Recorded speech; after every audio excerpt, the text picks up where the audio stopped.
আমি গেছিলাম আমার বাবা মায়ের কাছে। প্রায় ১ মাস পর আমি শ্বশুরবাড়িতে ফিরেছি। সেই দিন ফিরতে, ফিরতে অনেক রাত হয়ে গেছিল আর খুব বৃষ্টিও পড়ছিল। সেই জন্য আর রাত্রিতে ছাদে আসিনি। গাছগুলো দেখার জন্য মন ছটফট করছিল। পরের দিন সকাল হতেই ছাদে এসে দেখি ছাদটার খুবই খারাপ অবস্থা হয়ে আছে। এই বাঁশ গাছগুলোর জন্যই ছাদটা খুব নোংরা হয়। এখন তো প্রায় দিনই বৃষ্টি হচ্ছে, সেই জন্য এই বাঁশ গাছগুলো না বেশিরভাগ সব ছাদের দিকেই ঝুঁকে পড়েছিল। তো তোমাদের দাদাভাই এই গাছগুলো কেটে দিয়েছে।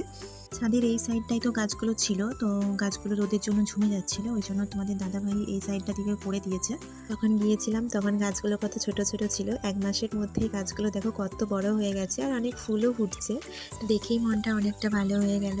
কাঠবিলহাট গাছটা দেখো কত বড় হয়ে গেছে। ওর আবার এই গাছটা খুব পছন্দের। তোমরা আগের ভিডিওতে দেখেছো যে আমি একটা টবেতে 3টে নয়নতারা গাছ লাগিয়েছিলাম। কালারগুলো না জেনেই লাগিয়েছিলাম। দেখো 3টে গাছ কত বড় বড় হয়ে গেছে আর 3 রকম আলাদা আলাদা ফুল ফুটেছে। নিজের অজান্তেই যে এত সুন্দর একটা ফুল পাবো কখনো ভাবতে পারিনি। দেখো এই ফুলটা দেখেই তো পুরো আনন্দে আমি লাফিয়ে উঠি। বৃষ্টির জল পেয়ে প্রত্যেকটা গাছের রূপই এখন অন্যরকম। এই গাছগুলোও দেখো অনেক বড় হয়ে গেছে। আগে যখন জেট প্ল্যান্টের ভিডিও দিয়েছিলাম তখন তোমরা দেখেছিলে গাছগুলো কত ছোট ছোট ছিল, আর এখন দেখো কত বড় বড় হয়ে গেছে। আর এই ইঞ্চ প্ল্যান্টটা দেখো খুব সুন্দর লাগছে, তাই না?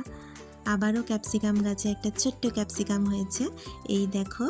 আর এই বড় গাছটাতে এখন অনেক ফুল এসেছে। এই গাছটাতেও একটি হয়েছিল, এটা সেই আমগাঁদার ফুলটি। এই গ্রীষ্মকালেতেও বৃষ্টির জল পেতেই দেখো 2টো রেন লিলিও হয়েছে। ড্রাগন গাছটাও অনেক বড় হয়ে গেছে। সব থেকে বেশি আমাকে আকৃষ্ট করেছে এই লাল নয়নতারাটা।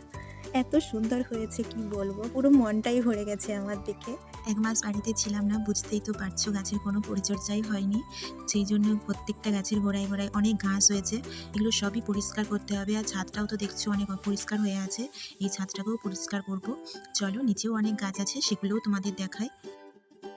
এই গাছগুলো তোমাদের কখনোই দেখানো হয়নি, তো আজকে দেখে নাও।